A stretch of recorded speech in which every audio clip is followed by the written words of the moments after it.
And depending on what version you're reading, your perception of the reality of what happens is going to be very, very different to each other. You are trying to fix the news problem, not by giving it a bias of your own, but by figuring out a way to debias it. That's right. In some objective way that people around a table can say, hey, I see what you did there. That's right. No matter what side of the aisle you're on. As Gary said, if I have what I would consider a trusted source of news, and what you do to the news makes it look different from that, why should I have any confidence at all that you're doing the right thing? That's a very good question. So let me try and explain what we do at Ground News.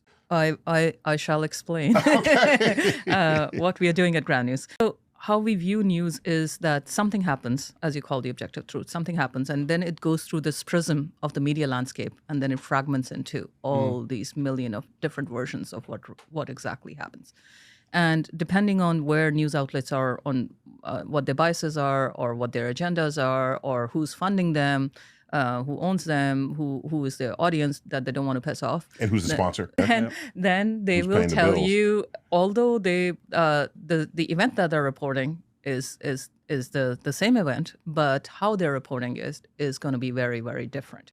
And depending on what version you're reading, your perception of the reality of what happens is going to be very, very different to each other.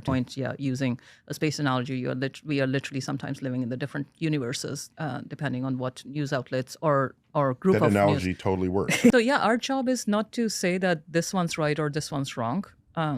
And what we do is we literally reconstitute all of those versions together to reverse engineer what might have happened.